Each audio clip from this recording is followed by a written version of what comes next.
They say most of your brain shuts down in cryosleep. All but the animal side. Guess that's why I'm still awake.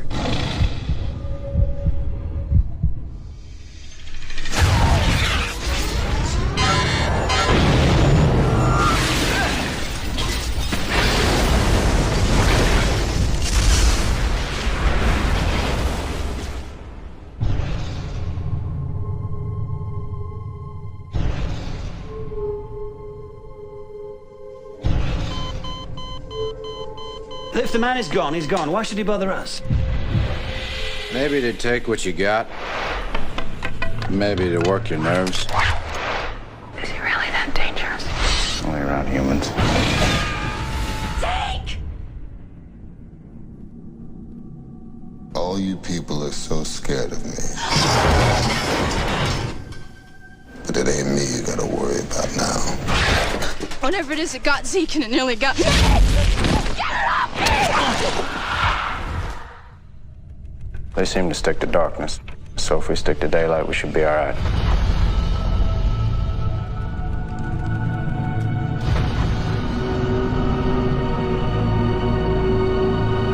A total eclipse.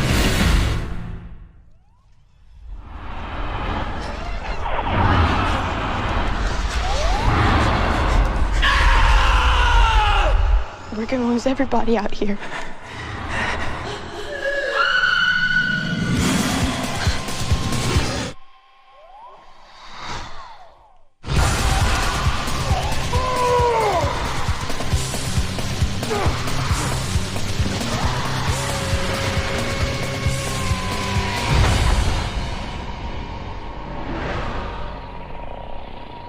You're not afraid of the dark, are you?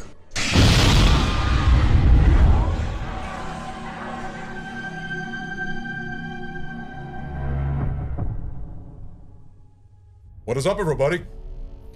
Welcome back to Barrel Age Flicks. Yes, this is a fun one right here. We are getting into our little episodes here where I just have one of the guys. Me and Stu have done a couple. Me and Good have done a couple. And now I have Chase with me. And I let him pick a movie that we can do. So this is probably going to be released.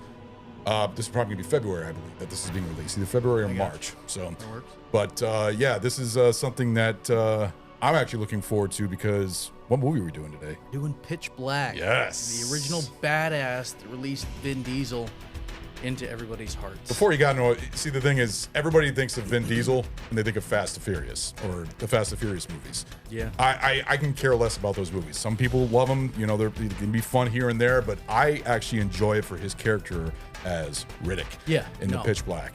It was fucking awesome. And, you know, he actually he would sing opera before he got into acting. Are you fucking serious? Yeah. I did not know that. He was an opera singer I up can't in New see him York. as an opera singer. That's Oh, fucking he's- weird.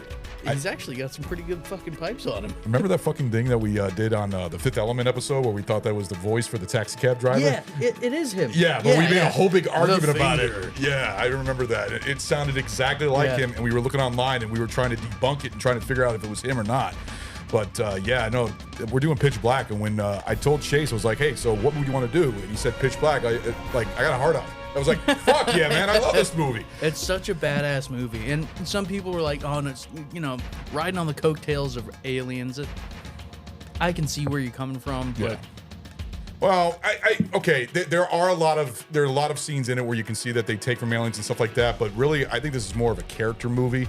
Most definitely. I love Riddick, but I also love the bounty hunter. I love even the female that kind of is a bitch and kind of fucked everything up for the whole ordeal. Fry? Yeah. yeah. I thought that everything. But before we get into it, we're going to do the details for the movie first, and then we'll get into the drink, which is going to be interesting because I think we've done it before. But you know about what? Interesting, but you know, I think this is the third time we've done this drink. well, you know, that's what happens when you got Old Faithful in the films all the time. But we've never done it on video before, so okay, that's its debut. Yeah, so this is the debut. Much like on Vin video. Diesel. Was this his debut film? This is, well, I No, wouldn't say Boiler it's Room. his debut, but this was his breakout role. Yeah, because he was in The Fifth Element, The Voice. At least we think it is. We were trying to debunk that. We couldn't figure it out if it was or not. There's still crap He's online. non-credited. He did it for a buddy of his. There you go. So then we got that, and then I know he was in Boiler Room. He was in Saving Private Ryan in 1998. He had the small role in Saving Private Ryan, but he really wasn't big yet. And this is, like you said, his This is what breakout put him role. on the map. And then Fast and Furious, the first movie, which is basically just a fucking car remake of Point Break. You know, it's the same exact story as Point Break. See, Fast and Furious has got this weird thing. Like, I kind of actually want to review that movie. Which like one? Fast the and Furious? original, yeah, because it's The original's good. It's a ripoff of a Point Break. it's a great movie that got so many people into cars. And Yeah. they're like, yeah, this is awesome. And then they rewatch it and they're like, what the fuck is happening? Dude, I've been into cars for like 3 years now, and what the fuck is danger to manifold? You know, like. I remember when that shit came out, when Fast and Furious came out. I was still in high school, and the movie theaters, everybody was just showing up in their muscle cars and everything at the theaters fuck when yeah. that movie came out. It and reinvigorated the car scene. the racing scene and stuff like It was that. fucking cool. Yeah. And, oh, it's painful to go back to. All right, well, here are the details of the movie. The movie Pitch Black was released on February 18th, 2000, which is kind of ironic because this is being released in February. It's a science fiction thriller directed by David. Now, I don't know how to say the name. I think it's Tui. Okay, then I'm just going to go by that. David Tui. It's either Tui or Tauhi. Well, I think the W is silent, so maybe I think it is Tui. Yeah, that's probably what it is. Other movies that he has done, actually, I remember this one, The Arrival. You remember that one? That sounds familiar. It's got fuck, what's the actor from Wall Street? Fuck, I can't remember his name. He's been in so many movies. He's the one that got AIDS from prostitutes.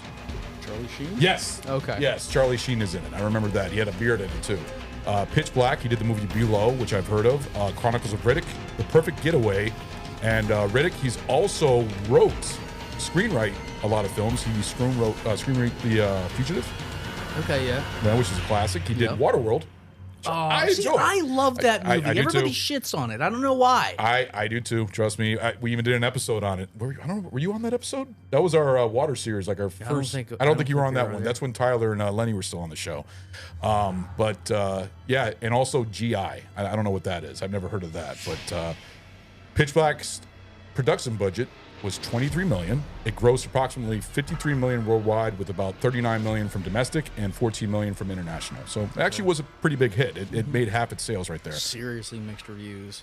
Rotten Tomatoes score of this movie is a 59%. I didn't have the user score. If you can look that up for me, the user score for Pitch Black, because I think it's higher than the critical rating.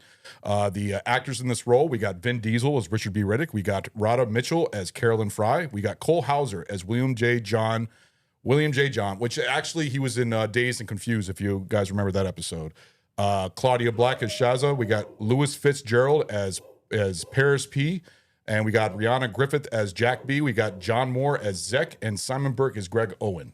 77% user score. That's what I thought. It got rotten for critical. That's what I don't fucking understand. Critics didn't like it because of they felt that a lot of the character development was super cliche. Which, yeah. See, well, when this came out, I remember when this came out because I remember I had the VHS tape. The VHS tape was just blackness. It was like blackness, and you see that basically Riddick's vision, and everything else. It was just a black VHS tape, and I remember seeing this, like I was in high school and everything else, and it was like, oh, it was fun. It was something different. It was very different because it had a lot of different filters for the color. And we're to the point where there was like a green color, or there was like a blue tint and stuff like that.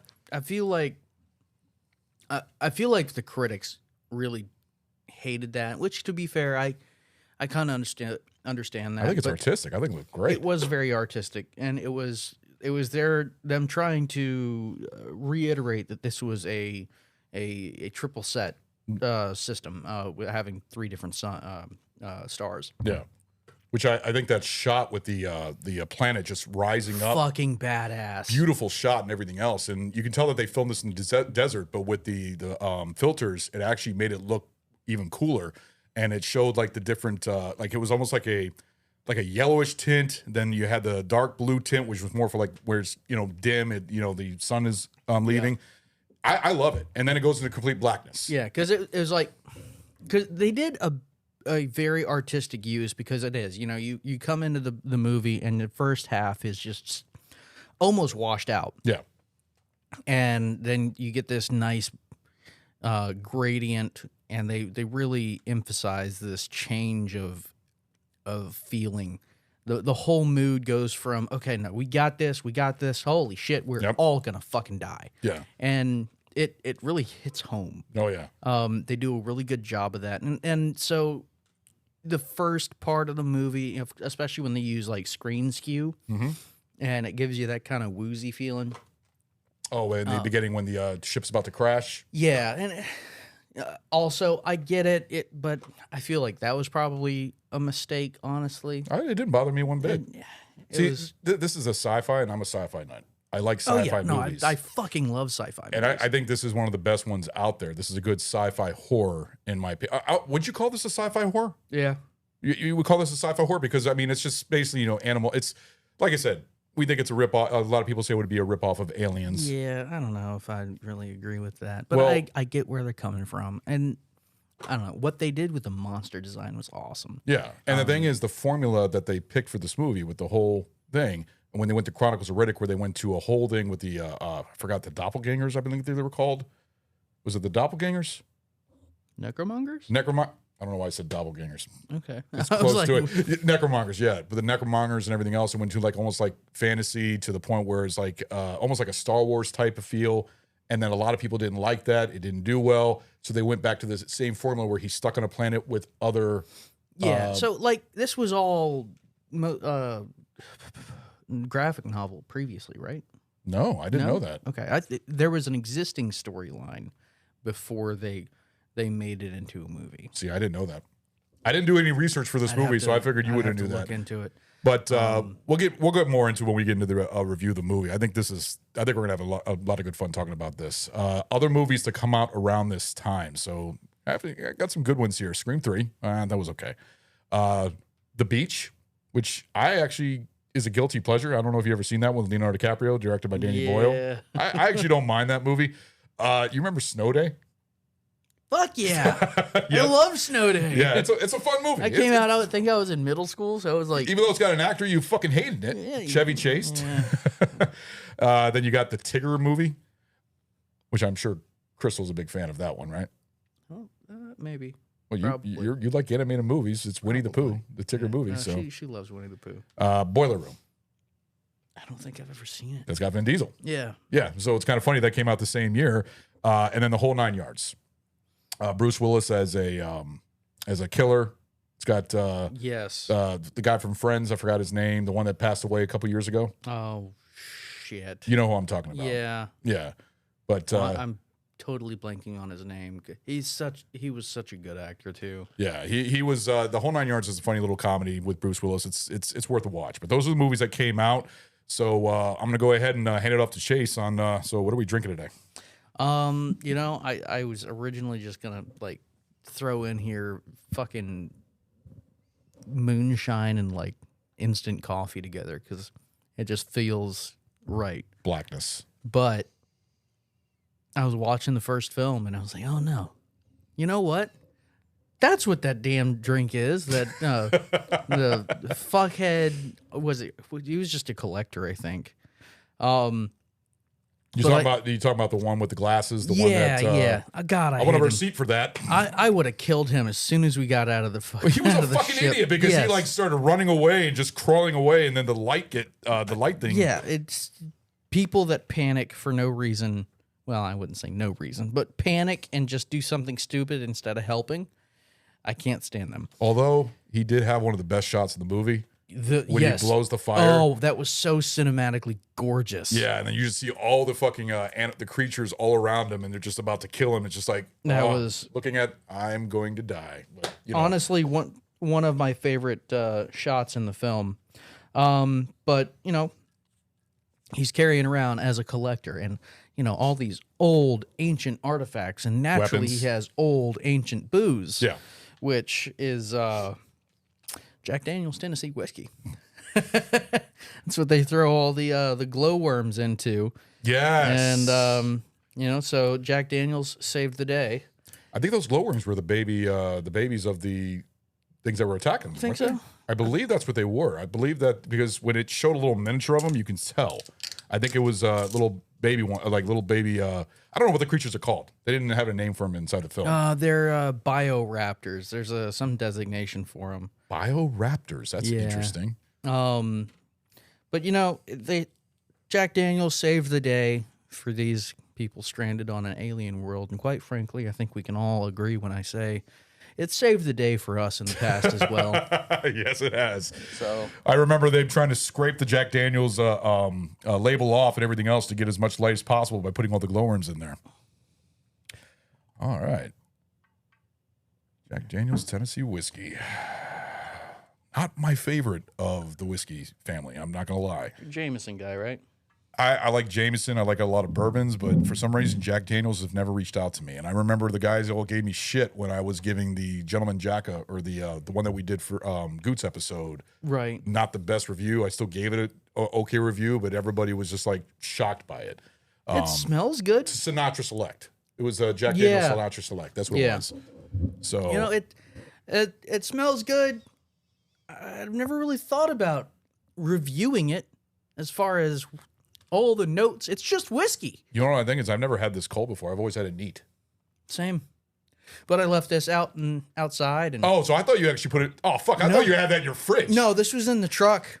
Oh shit! You have an outdoor refrigerator that kind of work. It's cold. Well, you can feel it through the shot whole glass. countryside's a fucking icebox right now. So Yeah, we're on the brink of the worst polar vortex in 80 years, people. yeah, we're about to hit a storm. I think we're getting about 9, 10, 12 inches of snow tonight, apparently.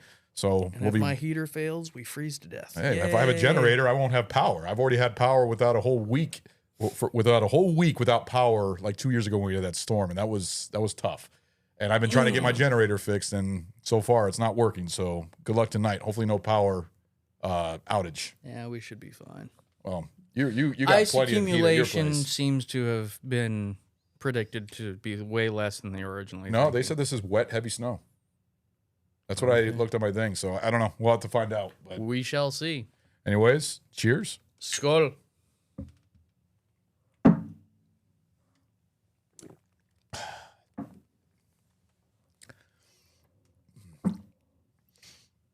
Trying to remember what my last review of this, but I'm just going to go wing it here. I don't know what it is, but the Jack Daniels whiskey to me is more of a mix, good for mixing. A lot of people do Jack and Coke. That's like the what regular it's thing. for. Jack and Coke, or I prefer Pepsi. Although I like doing Kraken with Pepsi or something like that. But I don't know. I've just never. I don't like the aftertaste as much. It's just not my favorite. It's an okay whiskey. It's a good introductory whiskey for people. It's a very well-known whiskey. Just not my thing. I give it a 1.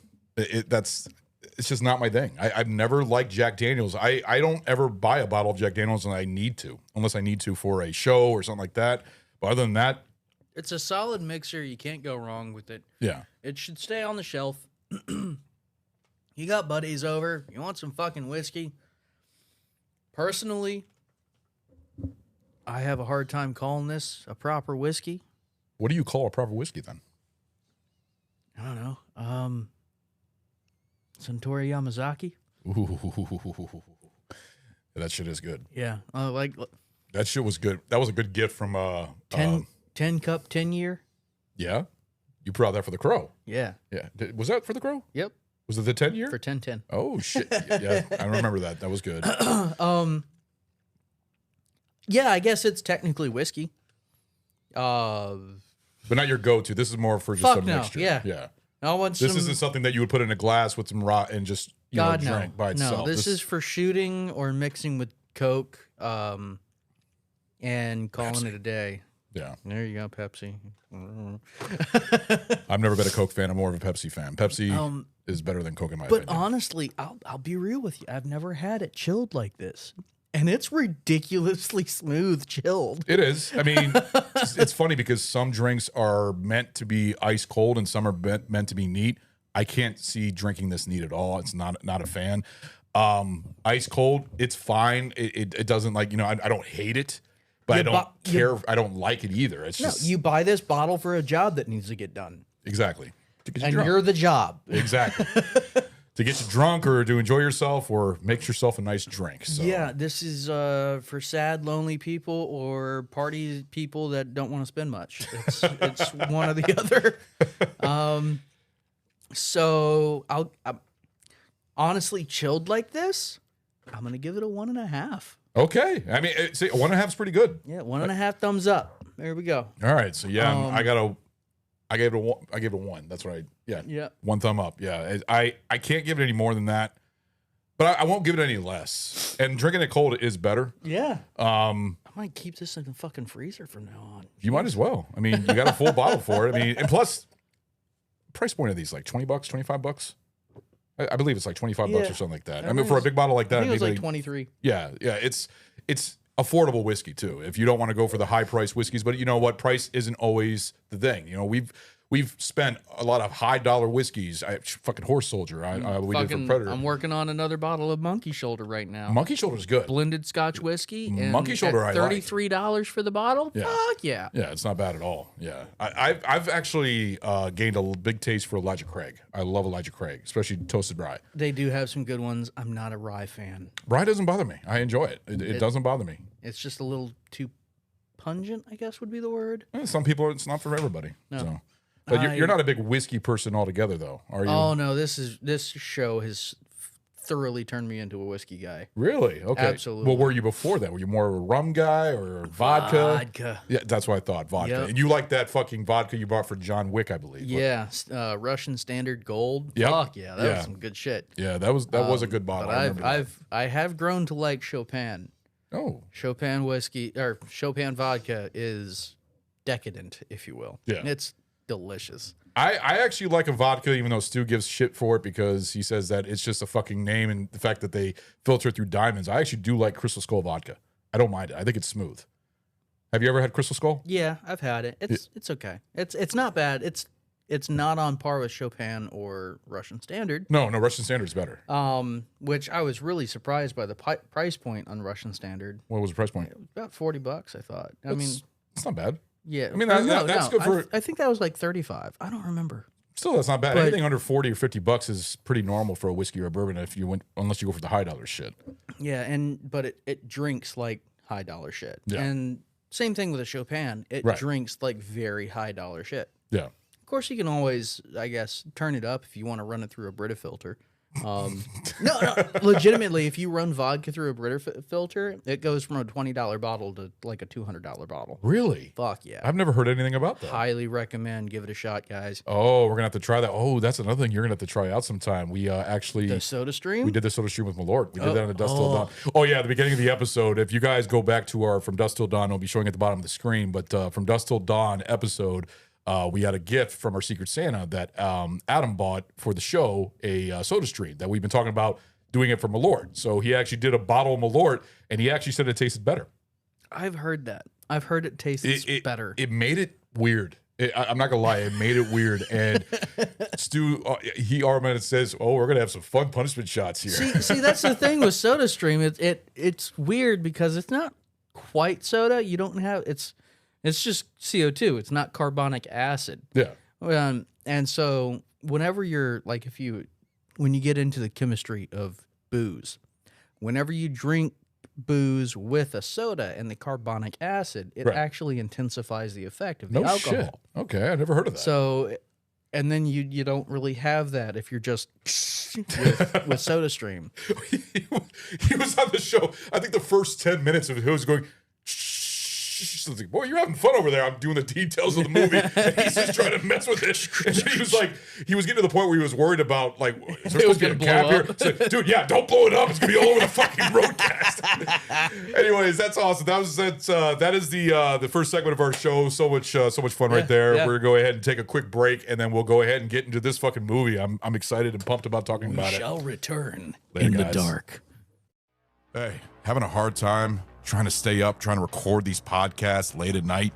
Or are you up late, working, driving trucks, working in the shop, trying to provide for that damn family of yours? You need coffee. Well, let us tell you about this one company we got right here. It's called Coffee Bros. Now, they got a very select blend of different roasts, light roast, medium, dark, espresso. Now, each one of these has its own flavor profile. These two brothers from New York made this amazing company with an amazing coffee that you could order online. So you just had the espresso roast. Yes. And did that thing wake you up? I couldn't go back to sleep. Oh, man. It was smooth. Nice. It had that nice chocolate taste to it. You can just taste the chocolate. Mm-hmm. And it doesn't give you that bite like other coffees do. Or bitter. No, definitely not bitter at all. This is smooth, sweet, aromatic. This coffee here will absolutely wake you up when you need it to. The coffee here is dedicated to freshness, quality, and consistency. Use the code BAF10 to get 10% off your entire order. The link for the website is in our show description. And I'm telling you guys, it's worth it. This coffee keeps you awake, especially for the late podcasting that we do. Yeah, it's very much needed. Try out Coffee Bros. Coffee Bros! Welcome back. Oh, not yet. No. Welcome back. He jumped a little too close when we came to our Jumped the countdown. gun. He said that right at 1. I'm like, no, not yet. Anyways, we are back with our show after doing some little mechanics on my generator for our break time, which is kind of funny. Oh, young Padawan over here has the right idea. I'm not a though. mechanic. I'm learning, and it's a learning curve for me, but I appreciate my buddy here. He's a mechanic, so it helps me out a little bit. But we're going to go ahead and get back into the movie. So we have a sound effect, actually one sound clip for this movie. Honestly, yeah, because I was thinking about things to pull from this movie to use as like a sample, but nothing else in this movie really just gets everything together like this. And it's right at the beginning, and it gives you this such a good snapshot of this character, Riddick, and what's going on. And I just love how they presented it. So we're going to go ahead and play that now. All right, here we go. Good bass. It's not just the bass. Vin Diesel's voice Yeah. is what makes this movie. I want a audiobook narrated by him.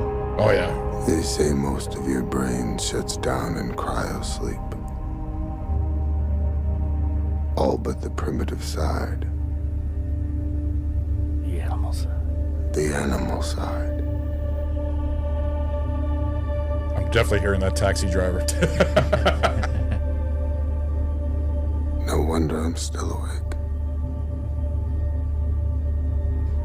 Transporting me with civilians. Sounded like 40 plus. Heard an Arab voice. Some hoodoo holy man. Keith Probably Daniels. on his way to New Mecca. But what route? Is it Keith Daniels or is it Keith Richard? What route? What's his name? Smell Try the again, woman. buddy. Oh, Sweat. fuck. I'm not getting a punishment shot. Hold on. No, no, no, no. No, no. I don't remember his name. Free settlers. Oh, shit. It's, Keith They only David. take the back did I say road. Keith David? Hey, Daniels was close. It had a D in it, so there you go. Mr. Johns. Blue-eyed devil. Planning on taking me back to Slam. Only this time he picked a ghost lane. A long time between stops.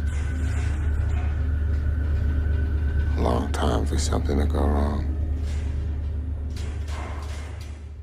See, what's really cool about this is, he talks about how the Johns has been, he finally captured him and he's decided to take a ghost lane, so like not a really well-known form of travel to get him.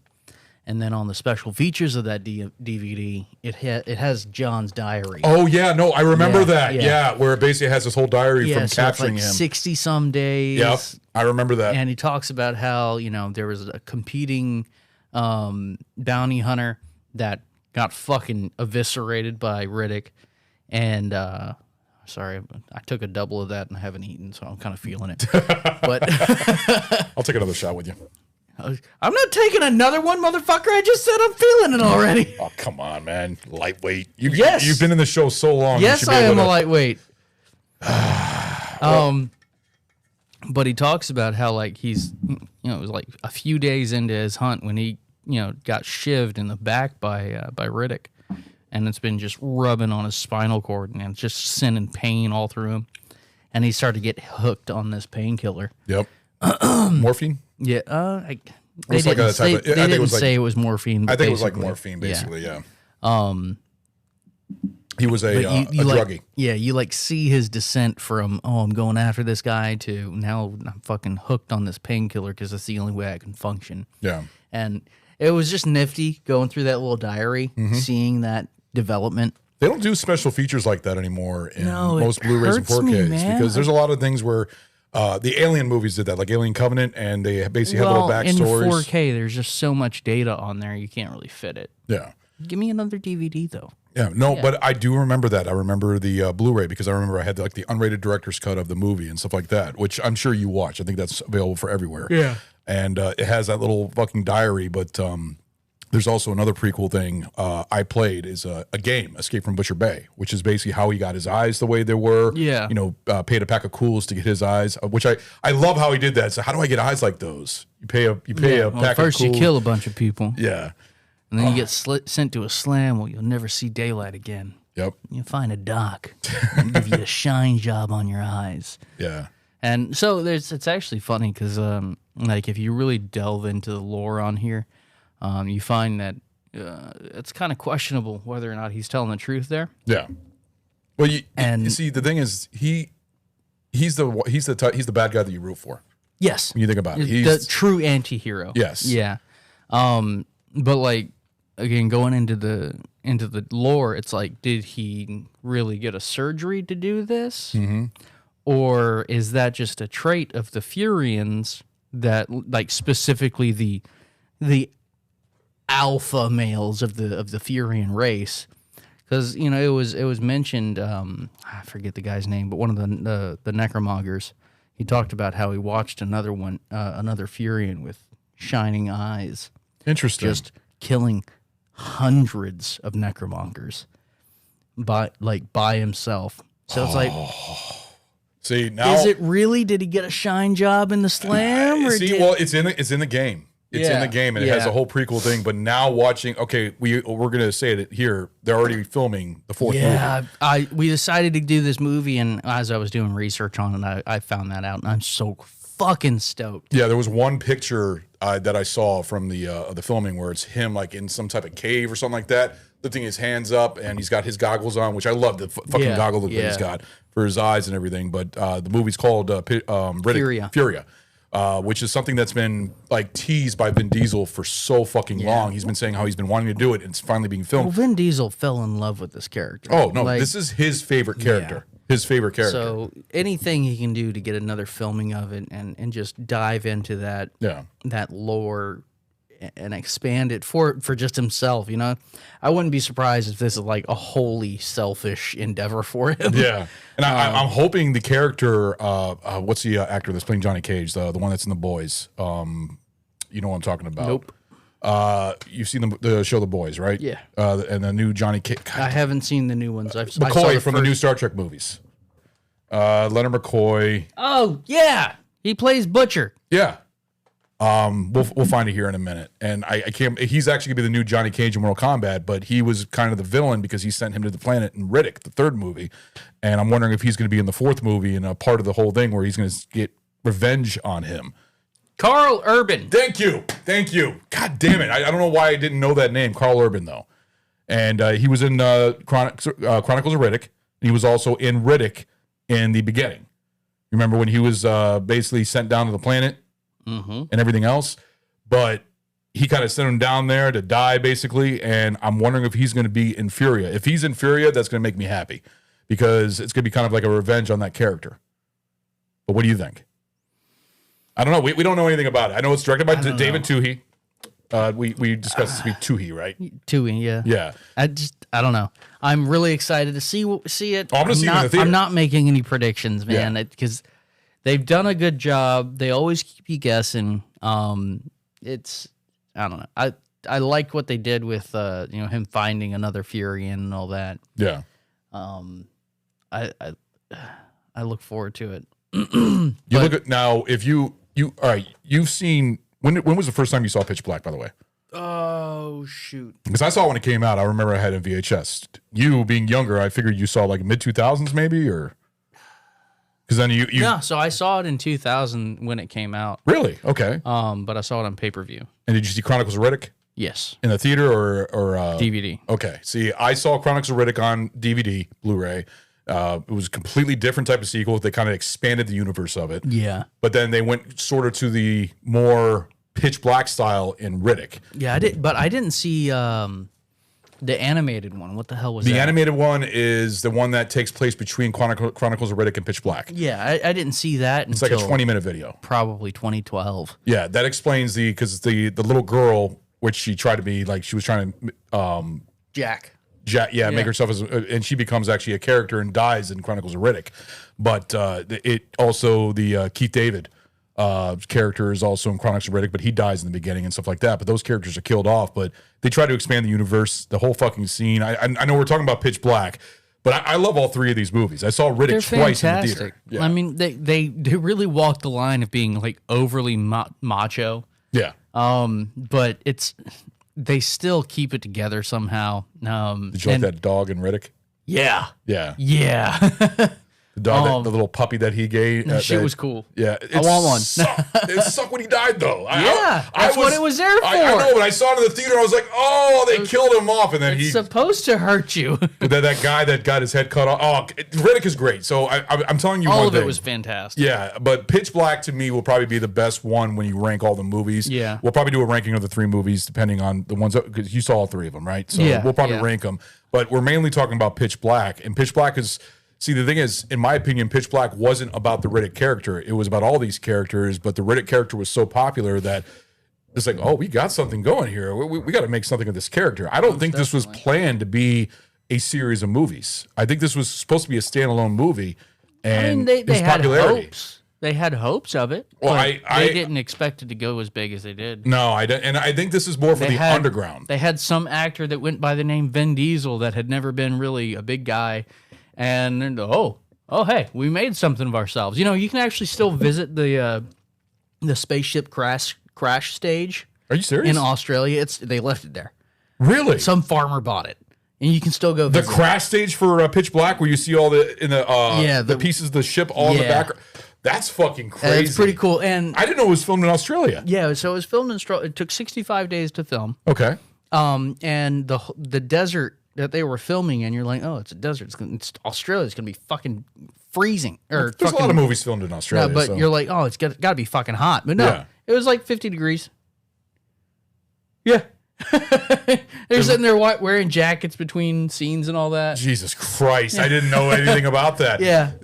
How about the graveyard, like the alien graveyard, where it looked like almost like an elephant, which I loved how they related it to the elephant graveyard on the planet Earth and everything else. I don't know. I think that was also filmed. I think the entirety of the movie was filmed in Australia. See, I had no idea about that. And I'm it was glad you did all research on that. in this one cut, something petty.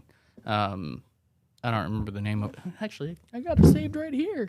Yeah, You know, maybe I should we got our consult little my notes. We got our little handheld computers. I didn't take any notes for this movie because this was his movie. I'll do it for my movie, but Yeah. I'm going by you. The fact that you said it was filmed in Australia, I had no idea, but I could see it being filmed in Australia with the whole Coober desert. Petty. Okay. It was a mining town in Australia. Okay. Sorry, it was bought by a local businessman after filming, and you can actually see it on Google Maps.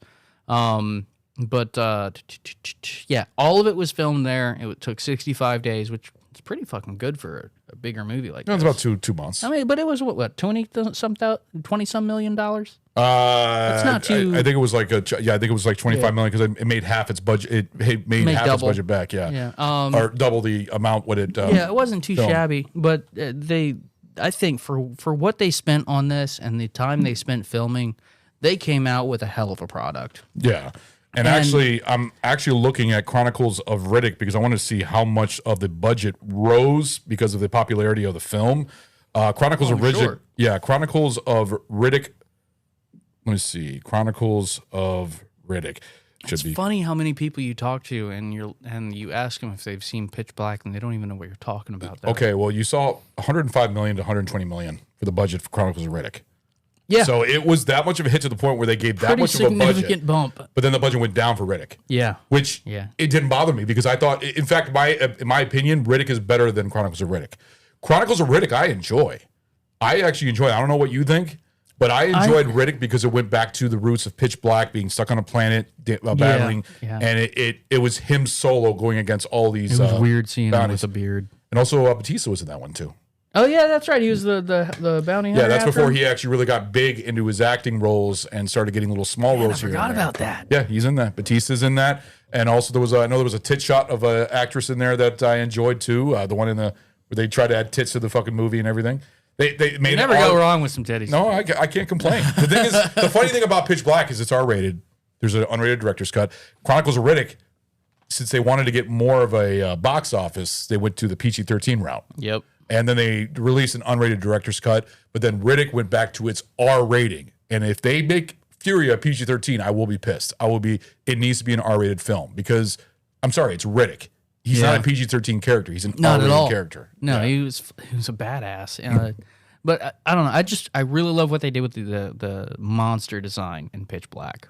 They kind of look like xenomorphs with like fucking. So it was actually, they were designed after it's a fossil salamander that like 120 million year old fossil salamander. Okay. Called the shovel-headed salamander or something like that. Yeah. With the teeth of a xenomorph though. Because the teeth looked exactly like a they xenomorph. Were independent of the skull and all that. It was badass. In the blind spot. Yes, but that's the thing. Like they didn't really have an idea for the monster until they came over to the design studio and they're like, they had filmed everything. They're like, all right, we need monsters in here. What do you got? And they came up with a great design. I think they really hit the nail on the head, and the way they very kind of a throwback to Australia, how kangaroos can sit up on their tail and all that. Yeah, they utilized that with the twin tails, and that was pretty cool. Yeah, I almost seen them as almost like flying, like almost gargoyles with the wings and everything. Yeah, I could see that. But also, what I loved about it is it had the POV shot of what their vision was, which was like black and white. Yeah. But then when Vin Diesel, Riddick's character, was going over to a skeleton of one and putting the two together because the eyes are like all the way at the end, basically almost like a amphibian and something like that. And he was like looking at it, was like blind spot. Like he knew. Yeah, that was a good little foreshadow. Yeah, and I enjoy that because then he actually finally battles one, and then he just slashes the fucking stomach of the thing, and just all the guts pouring out. I thought it was great. He's a fucking badass character. Like he's didn't know who he was fucking with. Yes, and I love that part where Johns puts his gun to him. And then you just see Vin Diesel with his fucking knife and just tapping it on his crotch. Tap. That was great. I still has the smirk on him the whole time. Yep. Like, Jesus, man, you know what you about. No, another favorite shot of mine is when it's like, "Where's Riddick?" and everything else, and they because that guy killed the last survivor that was trying to that said, "Oh, you came up," that was walking from the crash, and he shot the guy. Yeah. And then you see a back shot of Vin Diesel just sitting back in a chair. I love that little just cut. like taking a drink of whatever he was drinking. Yes. Yeah.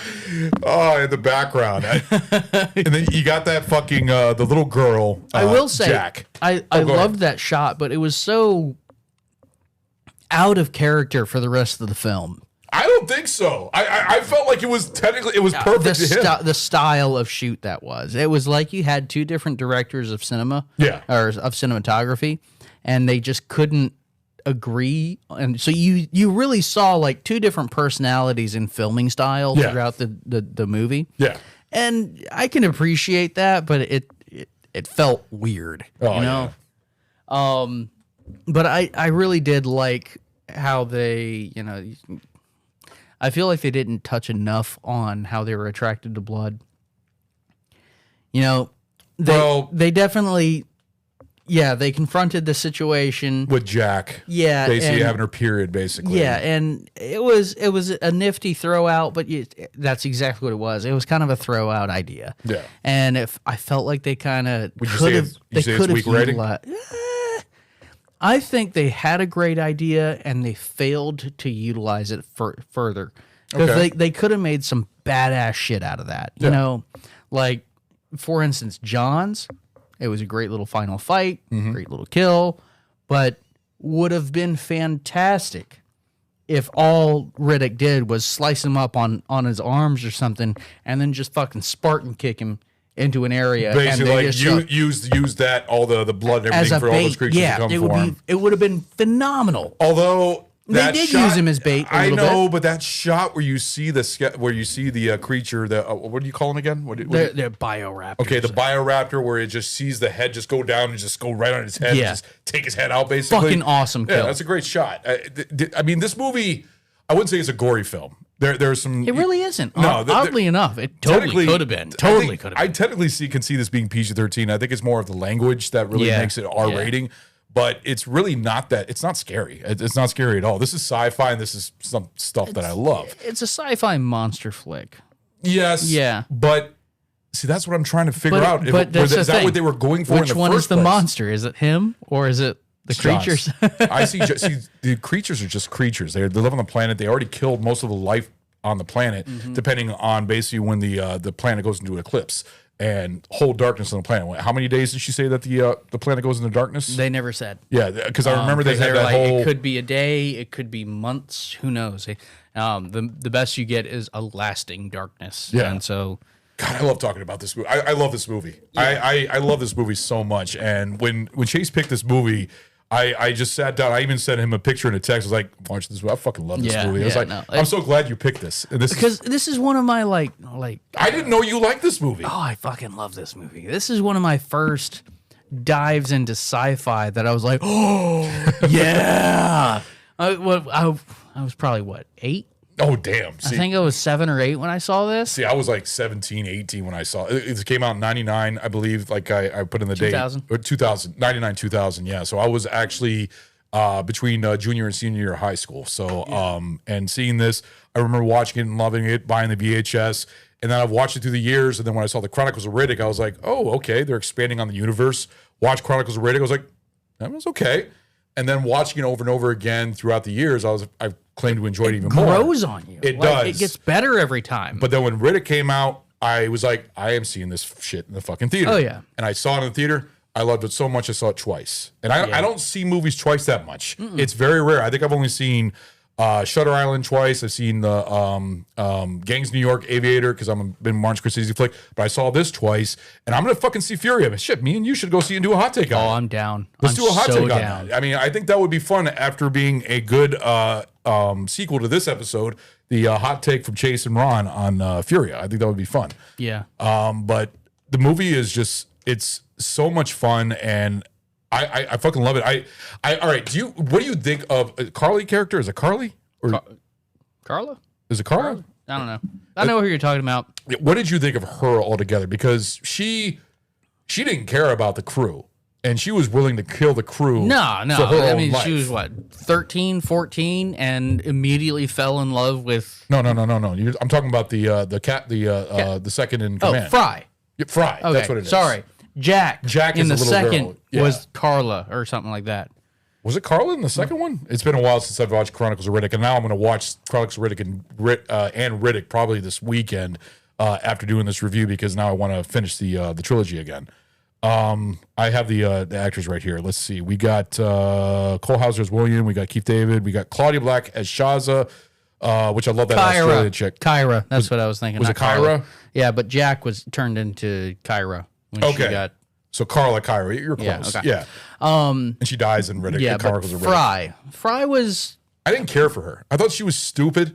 No, I liked her. I liked her because she was willing to kill the crew for Yes. her own life. Absolutely. And that's why They're Riddick, asleep already. Fuck them. I understand that, but that's the whole reason why Riddick, like, that was the only part of the movie that bothered me, is when Vin Diesel was like, "Not for me," not the way he yelled it. So this is what happens. Okay, so the opening scene, it's the crash. First of all, I want to address when that windshield breaks, she should have been vaporized by the plasma. Yeah, But it's storytelling. sci-fi. It's sci-fi, and it's Hollywood, and it's a movie, so you gotta check that out. So yes, you're Can't go to crashing. reality in this one. You're the only ones awake. Everybody else is asleep. You need to land this ship, and you know what? You're the one that can fly it. So fuck them. I am absolutely jettisoning all of my passengers if that's what it takes. Yeah. And that was the situation. And But the other captain, well, he was the captain. right, he's all goody So we have a responsibility for these yes, crew. but I'm also responsible for myself. And at this point in time, if I don't jettison them, no one's gonna make it. So, what was it? The train problem. Train problem. There's a psychology experiment, and it's the trolley problem. Okay. If you have two sets of tracks, and you have an old grandma on this one, and you have a family on this one, who do you choose to kill if you can only change the direction of the trolley? Interesting. And it's like a very simple, very kind of unrealistic experiment on your sociopathy and shit like that. Yeah. But at the end of the day, you save as many people as you can. And if you have to sacrifice some to save more, save at least one, I can agree with that. that's what I'm doing. But I felt like what she was doing is she was going to kill everybody to save herself. yes. So, in my opinion, she was terrified. She was worried that she was going to lose her life. So she's going to kill everybody else so she can live. But then she made that If she change. had pulled that and separated, Yeah. then they Because probably the captain's saying, do not separate it. Do not pull yeah. it. If she had separated that passenger cabin, they Yeah. probably would have landed a whole lot better, and had at least part of the ship that was intact, shit like that. But they survived. There was a Well- couple people that died. I remember that fucking shot where the fucking back of the ship was torn out, and you just see it like Yeah, it was just dangling miles and everything else. Yeah. You see people falling out. Kind of reminded me of a scene in the movie Alive. I don't know if you ever seen that about the soccer team that got stuck in the Alps. And their plane went down. yeah. I actually just watched it recently. It's actually a really good movie. But it kind of that scene right there in a sci-fi vision, seeing somebody just flying out and just crew being pulled out into the base into the yeah. wreckage. Alive, they had the same thing where you just see all the people sitting in the chairs just flying out in the back. Yeah. It was almost like an exact shot, like recreation from Alive into that, but that one's more, It's a visceral reaction. Of course, you're going to shoot that in Yeah. different shows. But then you get. But here's the thing, he was hiding within the skeleton of this creature, and John's approaches Fry while she's sitting there leaning against him, against the skeleton, and he's about to fucking rip her apart. Yeah. And he's listening to the story. I heard you were gonna kill everyone, and he doesn't kill her because he realizes this is someone who's willing to take the necessary sacrifices to survive. Right. If anyone here is going to make it out, it's going to be her. So I'm not getting rid of her. That's what that was. And instead, he just, her hair smells so good. Like that's what happened there. Yeah. To the end, so now he's found another character that he identifies with. Yeah. And can really respect. And then he goes back, and now she's willing to let herself die to save these people. That's why I was like, she went this back is to go so save, very interesting. She went back to go save Riddick because they were at one Right. point. Even Keith David was like saying, "Come on, let's go." Right. He's so done for. He's from this upbringing where it's you fight to survive. Anyone that's going to impede that, Yep. get rid of them. Yeah. And it's a very cut and dry thing for him. Now he's identified with Fry. He can relate to her. And then she makes this out of character to him. He Yeah. doesn't really grasp the concept of, Right. well, she was willing to sacrifice fucking 80 people. Yeah. And now she wants to go back for 2 more and risk her life for it. Interesting. Let's see how this plays out. Right. So they go and do it. And he's like, okay, cool. I kind of admire this bitch. She goes kind of hard. Yeah. And on the way back, shunk. And that's where you see this turning point of Riddick, where not for me, because he has this, survive at all costs, but at the same time, he's got a heart. yeah, at the same time, now he's developed this idea that maybe I'm not the most valuable person in my life right now. Right. And so he has this difficulty grasping that not for me. You're not supposed to die for me. This isn't how that wasn't Right. the agreement. Well, okay, you remember that scene when Jack was stuck underneath the rib cage, not the rib cage, the spine of that skeleton, and one of the creatures was on top, banging his head, trying to get in there. Yeah. And Riddick was just still running off with the batteries to get to the ship. And you're thinking that Riddick is just going to keep going because he turns his head. He's like, Oh, he was about to, But he he was. was starting to grow that heart. that's what I'm saying, and that's what I love about this character because he's not just he anti-hero. Basically, he's bad, but he's got a heart. And he does care. Yeah, I he's think got a soft spot for kids, man. I think he also has a soft spot for good people. I don't think he has. I think he has a like he can care less about Johns. He wanted to fucking kill him no matter Yeah. what. In fact, that part when Johns and him are walking and says, "So who are we going to do? We're going to kill here." Oh, I Because- love that. yeah, and it says stop talking so loud and everything else. I was enjoying that little conversation between them. Yeah, the banter. And but then they went against each other and started fighting each other, and you knew that Johns was going to lose. Riddick was going to beat this fight no matter what, and they've had their chemistry between each other and how the hatred between each other was great. Yeah. I mean, the fact that Johns was giving him a chance to live in the first place, but he was basically using him to survive because he knows that he's a powerful character. Yes. So there's a lot of great things about this movie this is such a good movie. I love Yeah, this. and it shows a group of people overcoming adversity and monsters and bullshit. But Yeah. what I like is you see this cold, calculating individual, Riddick, Yeah. John is it evaluating the character. John B. Riddick? Is it John B. Riddick or Richard B. Riddick. Richard B. Riddick? Okay. Yep. Okay. But you see him evaluating the character attributes of each one of these individuals, Yeah. and you see him like prioritizing. You're worthless. You bring something to the fight. Okay.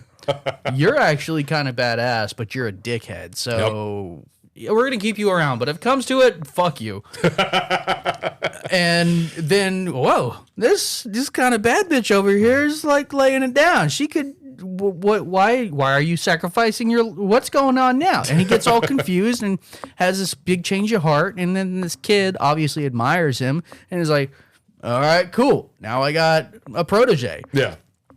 And they fly off in the sunset and do all this. And now you have the animated film, which I thought was a lot of fun. Have you I think it was seen called Dark Fury, I believe. Yes, Dark Fury. Dark Yep. Fury. Yeah, I saw it way I'm sure it's on YouTube or something like that because I tried to find a Blu-ray of it so I can have like the whole collection It's on the DVD disc for the original. the Pitch Black. Yeah.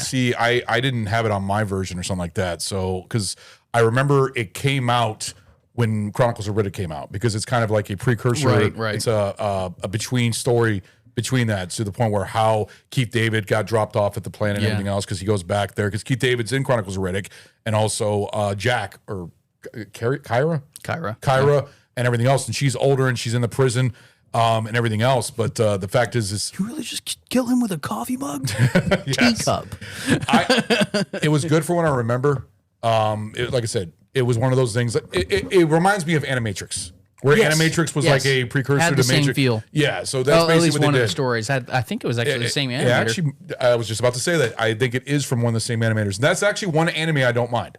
I actually like the Animatrix. We're gonna have to get you on. Well, you already talking about doing a foreign film and it's gonna be an anime. You're more than welcome to it. You can do an animated one if you want to. It's got as long as it's got subtitles. That's all that works. I don't know. I just feel like I need to force you to watch like Hellsing Ultimate or something like that. I've never even heard of it. Oh, and you're like, oh, cartoons are for kids. No, okay. there's Beavis and Butthead Do America. I like that. Okay, That's a yeah. cartoon but that's not anime. I understand that. That's okay, more sorry. of like. Anime is for kids. Is his idea. I've never liked anime. I've never been a big anime Okay. fan. I'm My gonna wife get you and on. kids are. I'm gonna get you on Hellsing Ultimate, and you're gonna be like, "Holy fucking shit! He just ripped him in half! Oh, this is badass!" Well, I know anime gets really into the dark material, and there's always even Okay. what's that fucking anime that's like porn? What's it called? All right, you just named a category that's got thousands. No, there's actually a anime porn, and I forgot. It's like a certain name Thousands. for a genre name for the name of it. An anime. So it's like technical porn, basically, or something an like that. anime that is porn. There are literal thousands. You have Fruits Basket is like your kind of first intro. What do you? It was Hentai porn. yeah, that's Hentai. That's That's what it's called. hundreds of thousands. I know, but that's what it's called. I think it's called hentai porn. Yes, that is It's porn. That is anime. The Japanese are perverted. Sorry. Yes, I mean, they are. I don't think they hide it. they are facing a literal population issue because everyone's addicted to porn over there. But it's fucking edited too. It's fucking Yeah, and they censored can't and even see everything. the goodies. No, you can't. That's the thing. You can't see shit right there. Why am I talking about this? This is making me look bad. You know what's hilarious? The North Korean soldiers that are fighting in Ukraine right now, they've all become addicted to porn because they've got their first taste of the internet now. They're like complaining because nobody's being able to fight because they're all just, oh yeah. All right. Well, on that note, we're gonna take a quick break, and we will be right back. Hey there, it's the Barrel Age Chicks. I'm Sammy. I'm Snow. I'm Crystal, often called Mouse, and I'm here too. And then we also have Yen and Harley, who sadly are not with us, but that's okay. We're here to talk to you about our podcast. Woo! Tune in because it's a lot of fun. And you get to hear the chick side of things. You're gonna BS about movies and drinking and life and momming. And Lots we're of good. laughing. Lots of laughing. I laugh, but it's great. Yes. We have finished our first season. And we're starting our second season. Woo! Good Lord. 2024. Here we come. I know. Enjoy it. Join us on all of the platforms. Hear them talk and me listen. You talk. You can find us on Instagram and Facebook. Pretty much anywhere you can hear voices on a phone. And yeah, so give us a follow. Check us out. Watch us give Ron aneurysms. It's the best part. And thanks for listening. We will talk to you soon. And we are back. And also, I have to thank my buddy Chase here. So on our break, we went to go check on my generator, and we got the fucker started. So I thank you, Chase, for this. So we're taking a little celebration shot. Probably everybody's going to think this is corny as fuck, but I don't give a fuck. Because I'm happy because I might have power tonight in case I lose power. So salute. Monkey shoulder scotch. Blended Scotch whiskey. Yes. Oh, that's some good shit. Yeah, that is good. All right. So we're getting close to the end of this episode. The one thing that I wanted to talk about is basically our favorite characters. But anybody with this movie would probably pick their favorite character being Riddick. Yeah. So let's pick a character that's not Riddick. There's a lot of characters. You got the Collector. You got Kyra. You got Jack. You got that Australian chick. And also the other Kyra Australian. is Jack. Yeah. Kyra and Jack. All right. Then I'm thinking Fry. Fry. Thank you. Fry. You got the Australian chick, and you also got the other dude that killed that survivor. Yeah. Fucking idiot. But he thought it was Riddick. So, I thought it was Riddick. Couldn't find him, and you see that shot with him What drinking. a hell of a thing to I mean, I guess he didn't really live with it too long. It sucked. He was like, I survived. Boom. I was like, what the fuck? He just shot him dead. And you just see. I thought I was the only one. Well. Yeah. It was interesting. So who is your favorite character other than Riddick in this? Who did you enjoy the most? Honestly, I got a lot of favorites in this. Really? Okay. John's is not one of them. But I would have to go between Fry and Jack. You like Jack? I do. She shaved her head and put the goggles on. Like, it was kind of funny. But see, Jack is all of us. Jack is every one of us when we were younger, and we saw fucking John Wayne. We saw the Terminator. Good point. We saw Good point. Bruce Willis in Die Hard. It was, there's an action hero right in front of me. I'm gonna be that guy. Yeah. I mean, you're a little kid, you tie a towel around your neck because I saw Superman last week, and Superman is cool. Yeah. I love Jack. Yeah. It's so genuine of a childlike character that they really expand upon and make her into this, you see in the next movie. She actually went through with it. She didn't just, it wasn't a childlike wonder that sparked for 3 weeks. Right. She found this guy that was an absolute badass and saved her life and kicked ass in front of her. And she embodied that. She really made that, this is who I am. Yeah, she got arrested. Maybe she did a bunch of illegal shit. Yep. Okay, and at the end of the day, she was true to what she wanted to be. And this event that this movie's all about really was it was a core memory, you know? Yeah. It was this turning point for her. And I thought it was really fucking cool. The question is, did you know that she was a girl in the beginning? Because you could see it with the voice and everything else. You could tell that it was a woman or a girl. Yeah. Did you see that when you first watched the movie? Because I saw it. It was like you could just tell. And then, they did a really good job of projecting androgyny. thanks for saving our dicks. Yeah, and see, that's what I mean. Like they did a really good job of projecting androgyny onto this character until you know, oh, he shaved his head. Okay, no worries. And then I thought it was really well done on the score when it was right before they were headed out from the crash site. Yeah, and he said something about, keep in mind, these things can smell blood. And then the tone changed and the camera shot lingered on Jack for just a half a second. And you're like, oh, wait a minute. Yep. And, I thought it was a really cool, not often used tool in this cinematic arsenal. Yeah. So I have to say, as far as a complex character, one of the characters that really, grabs you because it's not something you really see ever in a movie. And it also captures that childlike wonderment. Yep. And is an embodiment of what would you have become if that one time you saw John Wayne when you were like 6 years old and you just never let go of it. How much of a badass would you be? Good and point. then the next movie, you see her and she's a fucking badass. It sucks though, I do recommend you need to watch all three movies, but it does suck in the second one. Just watch it and you'll see what happens to her and everything else. But you can tell that Riddick really did care for this, for Jack. Yeah, absolutely. And that's the thing about I love about Riddick is that he's an anti-hero. He's a villain. He's a bad guy, but he's a bad guy with heart. And I think he hates people that are bad people. Yeah. But I mean, he's a bad person, but he hates bad people. But he will have listen. In the military, they have a saying. All right. We kill people that kill people because killing people is bad. Right. That's Riddick. There you go. That works.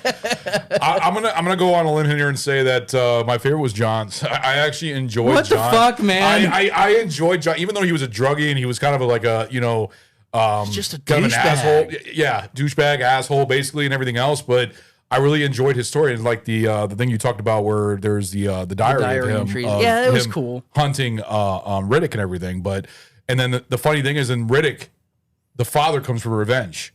Riddick, the third movie, that's John's father. Yeah.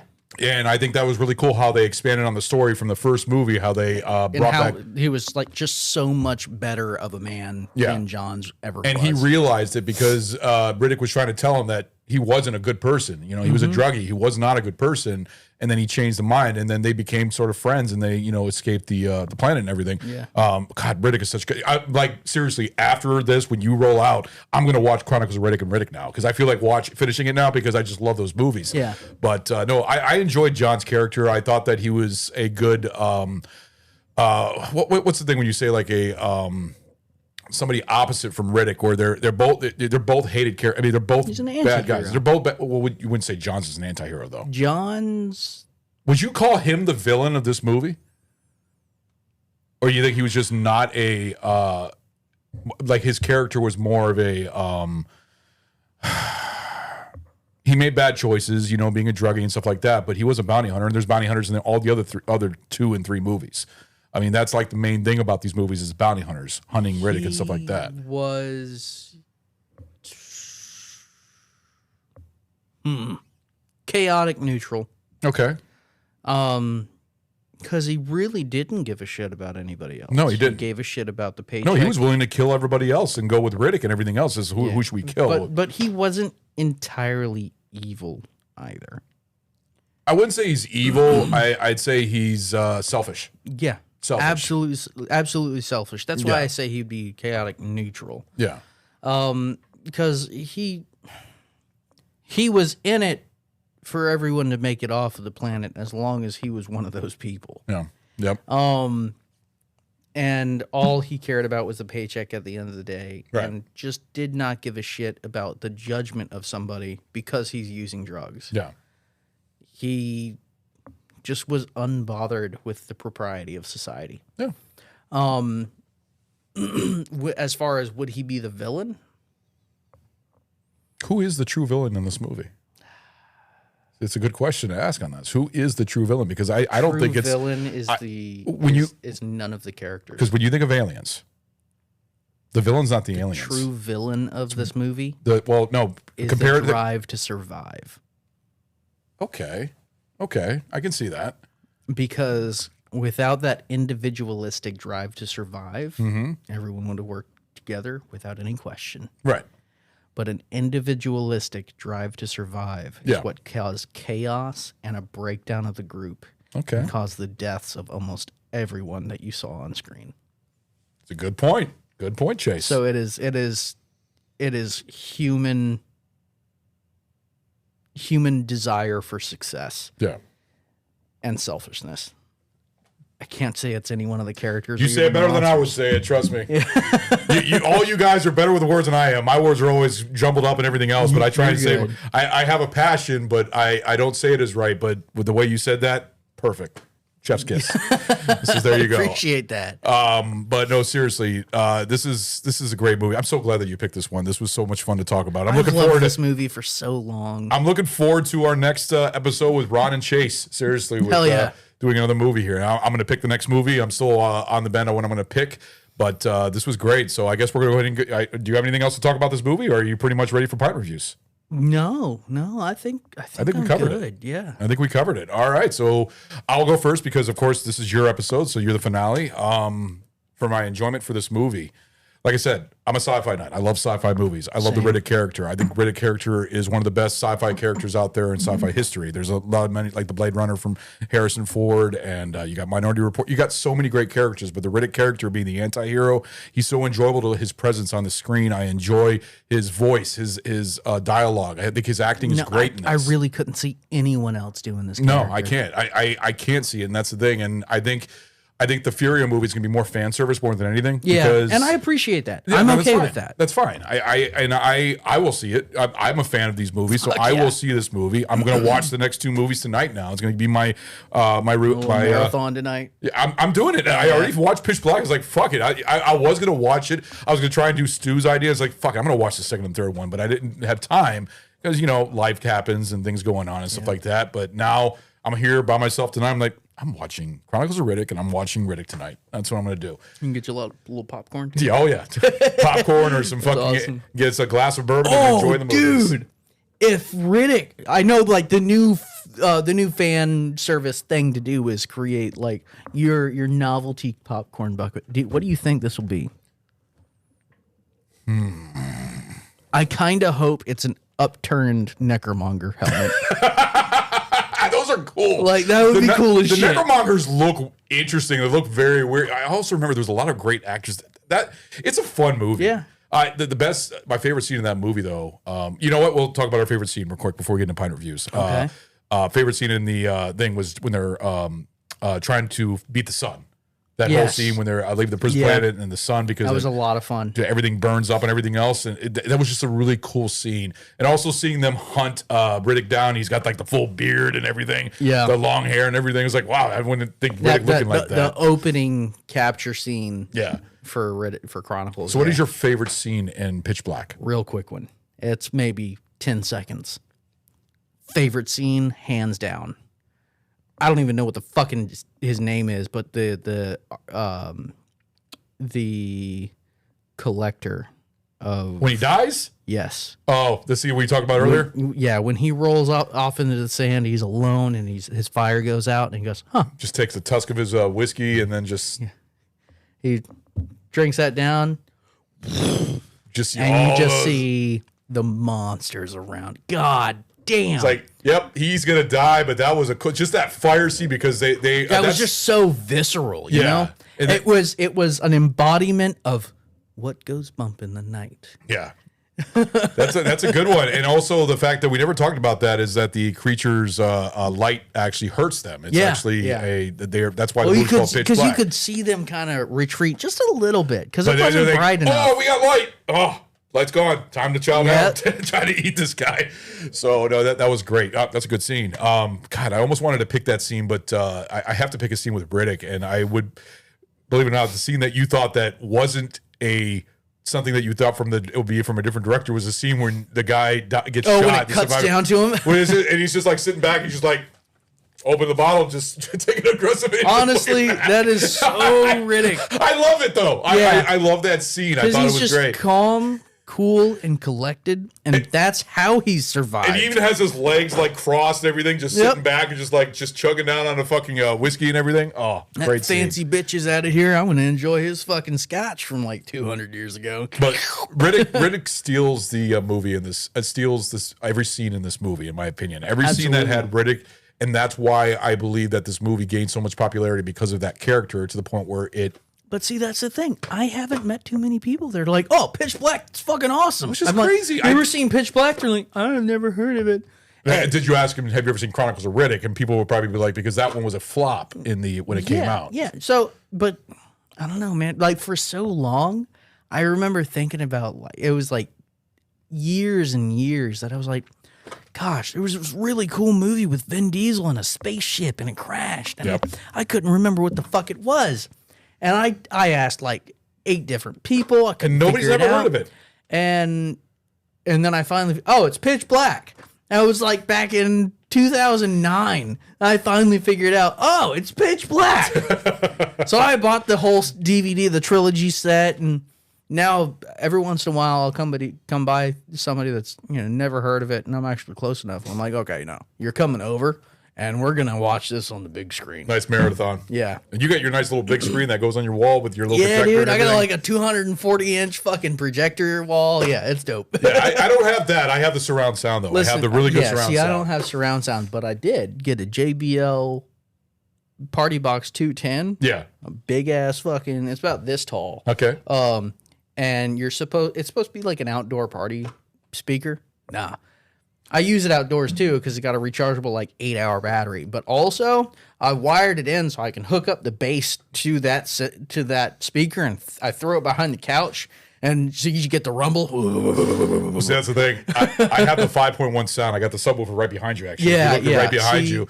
And there's a speaker right there. There's a speaker right there. And sometimes I have a movie on, and I'm Sammy and the kids are upstairs sleeping because I'm up at midnight watching. And Sammy's calling me on the phone and says, "Can you please turn that down?" Because I'm always watching. No, it's cool. You gotta listen with this shit. Playing Mortal Kombat, playing games on my PS5 with the surround sound. But honestly, I'm really looking forward because Crystal's family has been very gracious, and we are living in like a little guest house. Yeah. So thankfully, we don't have next door neighbors that are in an apartment kind of deal. Yeah. We need to do whatever. But man, we're looking to buy a house, and I'm getting one of the Love Sacks that have like the built-in subwoofer in the seat. Yeah. And I'm to the point where you're feeling that rumble. Absolutely. Oh yeah, it's fucking I want to awesome. be shaking out of the sofa. All right. So looking forward to that. Oh shit! All right, well, I'll get back to my pipe. We picked our scenes. This is great. Enjoyment for me is a 5. This is a 5 for me. Like Fair I said, enough. When it comes to sci-fi, this is an amazing film. I have so much fun with this. The Riddick character, the tone of this movie, the sci-fi being out in space. Are you rating the trilogy, or are you rating just this? No, film? just Pitch Black. Okay, because Pitch Black is the only one. To make sure. No, if I did the trilogy, because Chronicles of Riddick is great, but it's not a 5. Riddick is close to a 5. Yeah. I think Pitch Black is the number 1. I think I'll do a ranking. We'll do a ranking of the films. You've seen all 3 of them, right? Yep. So we'll do the ranking with our pint reviews. I don't remember them well enough to do that. For a ranking? Mm-hmm. I would put them all at the same. Okay. I can rank them though. Chronicles of Riddick would be number 3. Pitch Black is number 1, and Riddick is number 2. Riddick is number 2. Riddick comes close because Riddick was the last one to come out, right? Yes, that was the last one to come out. That's the one with Batista. That's when he's stuck on the planet with the dog and everything else.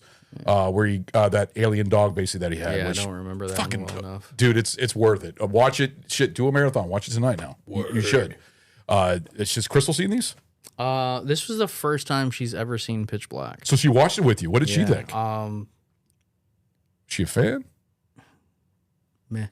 Really? She's not big into action movies. No, she's not into comedies either. Yeah, she's an interesting character. Hey, you know what? I love her to death. She's brought up She's like, romance and comedies make me want to puke. I'm like, okay, cool. But she opened my world to As Above, So Below. And it's a badass movie. I even bought it, a Shout Factory Collector's Edition. I have to show you the poster that came with it. I want to show it to Crystal because I think she would really love it. But I actually love As Above, So Below now more than when I first saw it. Because when I first saw it, I hated it. Cool. It grows on you. It really does. It grows on you. And Crystal with that episode, an amazing episode. If you guys check that out, it's at the bottom of the screen. As Above, So Below. An amazing episode. That was Crystal's debut on Barrel Age Flicks, and she did such a good job. And she changed our minds to the point where Ragnar was like, I'm so confused after that and everything else. But it was great. But for critical for this movie, I'd probably give it about a 4. Because there's some parts that I can say that aren't the best. Some of the direction, the acting doesn't bother me so much, but there was a couple dry parts here and there, but not so much to the point where it would take it down to me. No, like it's I not would a perfect genuinely movie. say that there are some parts in this on line delivery from Vin Diesel himself that are just way overboard. Well, that's why I go back to that scene where it says, not for me. The way he said it, the way they filmed it, just the sound, I just didn't like it. Like, It bothered me for some even reason. some of the most badass lines. Yeah. Didn't know who he was fucking with. It was kind of jumping the shark there, bud. Well, he gets better through time. I think He his does. best acting is actually in Riddick. I thought Riddick was, because that was more solo. That was more just him. And it's also another genre of movies that I love. I love survival movies. Yeah. I love survival. Alive. The Martian with Matt Damon. Oh, that was good. That was Great really fucking good. movie. Everest. There's so many. I have a very strong connection to survival movies. They've always entertained me. I enjoy them. 127 hours. That's a good one too. The Yeah. one when he cuts off his arm, although that fucking actor is blacklisted in Hollywood right now, Franco. But altogether, Riddick is a survival movie because it's him, on this planet. He's almost dead, and he's basically getting himself, making himself badass. Gets a little dog. And it's a good story and a good. It's worth watching, and it's R-rated. It's the way it needed to be because a lot of people were upset that Chronicle Riddick went down the PG-13 route, but then they went back to the R-rated route. That's why I'm hoping Furious stays with that formula. Yeah. But no, I give it a 4. It's not a perfect movie, but it's a 4 is still high for critical. I think this was a well-done movie. I think it's very underrated. I don't think, like you said, you talk to a lot of your friends, they've never even fucking heard of it. Yeah, it's which is shocking. weird. Open their world. Tell them you need to go fucking see this. Watch the whole trilogy. Stu did that too. But no, I give it a 5 for enjoyment. This is a definitely 5. Most sci-fi movies give me a 5. I just love sci-fi. Oh, yeah. Sci-fi has always been my favorite genre when it comes to movies, and I love this movie. I love the character. And I enjoy the the tension, the sci-fi horror, and everything about it. So yeah, that's my pint reviews for that. So you said you'd rank it all 3 same movie. Yeah, just from, I from would, memory. I would really, just from Give yourself from a memory, marathon tonight. Yeah, I might. I'd probably put them pretty much right around the same. Okay. But, Pitch Black enjoyability. I'm gonna have to put it, man. Like 4.75. It's real. That's really close. It's real fucking close to So perfect. you find other sci-fi's better than this one? There's a couple. Okay. I'm also horrific with formulating lists in my mind and remembering shit to put on those lists. Yeah. So I can't really think of anything in particular right now. Aliens. Well, the Aliens, that's a 5 out of 5 for me for Yeah. everything. That's my number one movie of all time. Yeah, I mean that's pretty fucking good. I would put The Matrix at a 5 for enjoyability. The original Matrix. Yeah, the original. And so as far as sci-fi goes, Okay. just Hey, you know what? A hair 4.75 is still very good. I mean, yeah, seriously. And it's just because there a couple ways that they shot scenes at the beginning, and it's like instead of you going like, oh yeah, really good, you go, huh? Yeah. And that's it. Yeah. As far as critical, 4.5. It's See, you give a higher critical rating, but a lower enjoyment than mine. So we both have different, but they're close to it. 4.75, 4.5. 4.5 for critical. 4.5 for I critical. give it a 4 for critical. 4 3/4 for enjoyment? I gave it a 5. Yeah, no, we're both different. Oh, okay. I thought That was what I was okay, talking about. gotcha. Yeah, but they're close to it still. I mean, Yeah, you gave it a yeah. higher critical rating and a lower enjoyment. Yeah. I gave it a higher enjoyment, lower critical. But I say critical is 4.5 because they did a bang up job on these characters. Yeah. Like I said with Jack, you know, they have 3 characters that are very dynamic. They have a few characters that, you know, 2 of them just get killed off, or, you know, somewhat early and that not Australian that big chick of a getting deal. torn up in the air. Yeah, Yeah. That was really well utilized to highlight Riddick's calm, cool, and collected. Right. And then, you know, 2 characters that are just kind of stagnant throughout, and they give you a nice baseline. Yeah. It was a good usage of your actors. It was a nice, fresh concept. I mean, everybody has the, you know, stranded on a desert island, stranded on this planet. Yeah. But they did that, and they're like, monsters. And you're like, fucking cool. And it was, you know, you kind of blend this with a little bit of a detective work, trying to figure out what the hell happened to the old geologists that were there. Yeah. And it gives it this unique feel. Yeah. So I love what they did there. And so I have to give it a little bit higher on that critical because of their somewhat unique usage of the storytelling. So the character study you really enjoyed in this movie. Yeah, And yeah. And like I said, I'm a fan of the, like, I love Johns, I love Jack. Fry, I can care less about her, but she was a good character, especially with Vin Diesel. You got the collector, then you got the Australian chick, you got the other Australian dude. I keep saying Australian because I don't remember the characters' names. But and I think that was it. Oh, Keith David. Yeah, which is also weird. Seeing him- Rewatching this movie and oh yeah, that's Keith David. He's a voice actor now in was it not Hell of a Boss? A lot of video games. In Has Been Hotel. He's he plays a cat, and he's a bartender in Jesus Has Been Christ. Hotel. It's a fantastic show. Highly recommend. It's hilarious. Very blasphemic, though. I will say that.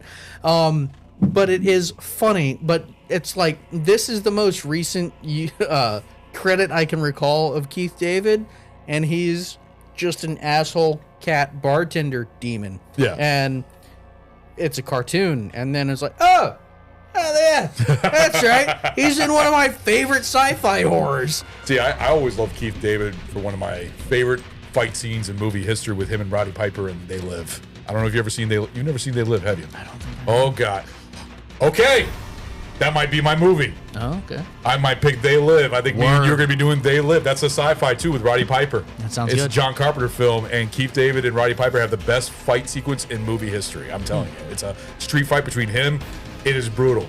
Wrestling, it is brutal. It is look great. forward to it. Oh yeah, so I think that's going to be Chase's and mine's next episode. We're going to do They Live. That's going to be fun. I'm looking forward to that. We'll get that scheduled out. I think that's going to be a good time. Word. All right, so I guess that's our pod reviews. That's the end of our episode. This was so much fun. Finally, me and Chase were able to do an episode together. This was great. Please make sure to comment if you enjoyed this episode. Like it. Please press the notification, ringling that dingaling, as Stu would say. And seriously, check us out on all other episodes. We have a lot of great episodes coming out this year, and that is the end of our show. Thank you, Chase, for joining me for this. This was Thank great. you all for joining us. Thank you. Thank you for having me on a little solo kind of deal. This was fun. Actually, a lot of fun. I like this. A lot of fun. So we will see you guys later. Doses.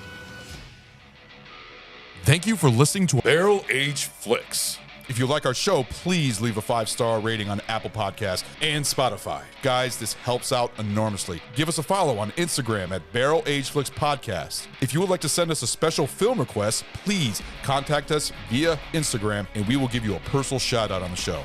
We are also on Facebook and Twitter. Our podcast is available on Apple Podcasts. We are officially also on YouTube in video form.